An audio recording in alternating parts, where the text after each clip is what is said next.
Ditiupkan sangkakala, habislah seluruh alam semesta. Ditiupkan sangkakala yang kedua, maka hiduplah semua manusia.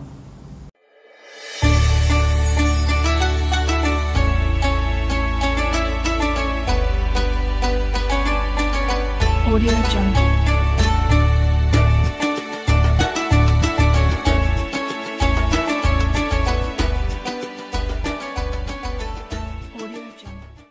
Mulailah setiap manusia akan menyelesaikan permasalahannya sendiri.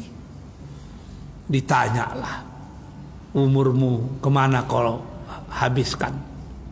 Masa mudamu kemana? Hartamu kemana? Masa sehatmu kemana? Sebelum tuntas itu tidak bisa bergerak. Sementara matahari hanya satu jengkal di atas kepala kita. Menurut ilmu pengetahuan modern, sekarang jarak matahari dengan bumi itu 150 juta kilometer. Panas luar biasa.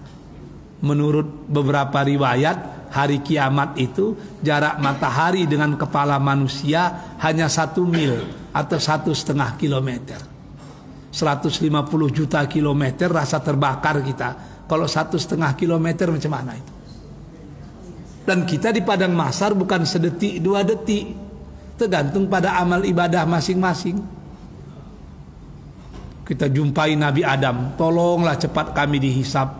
Nabi Adam bilang, no way. Dulu di dunia saya pernah buat salah dengan Allah, malu hari ini meminta kepadanya. Pergi dengan Nuh pun tidak sanggup. Pergi dengan Ibrahim juga tidak sanggup. Pergi dengan Musa tidak sanggup.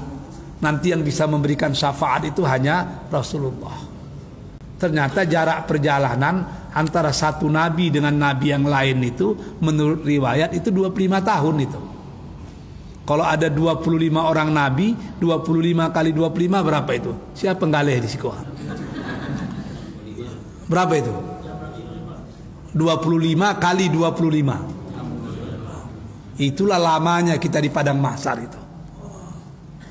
Matahari cuman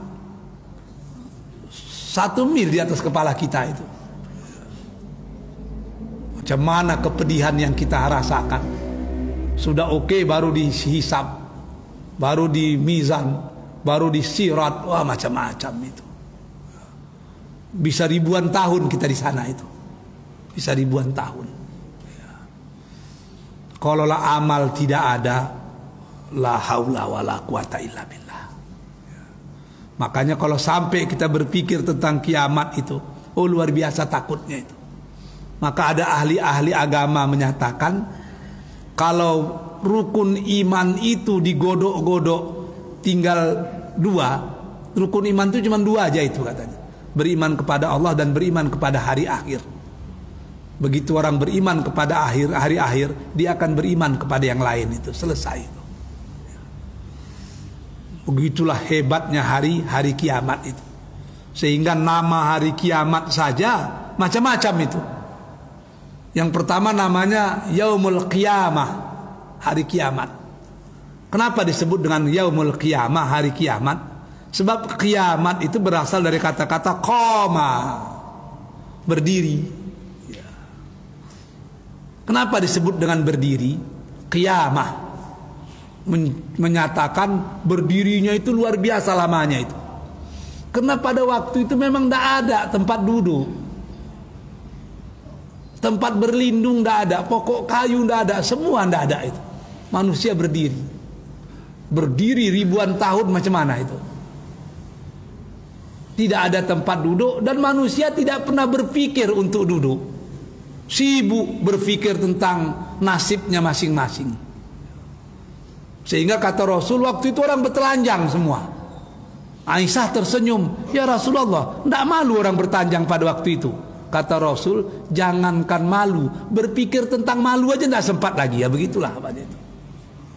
Sama dengan orang sedang gempa bumi orang keluar dari rumah, sempat pakai jas, sempat pakai dasi lagi itu, tidak ada. Kadang-kadang jauh Sarawak koto aja keluar itu.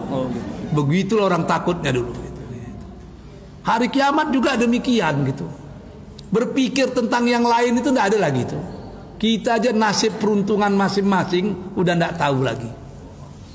baru dihisap satu persatu apa yang kita lakukan, dari mulai sen-sen kecil-kecil sampai yang besar-besar. Wah, luar biasa itu, dihisap satu persatu, di mizan, lalu lewat kepada sirat.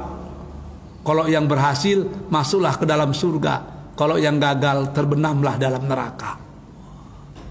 Kalau kita ingat-ingat itu, la haula wala quwata illa billah, tidak ada apa-apanya dunia ini bagi kita. Jadi kullu nafsin bima tas'a,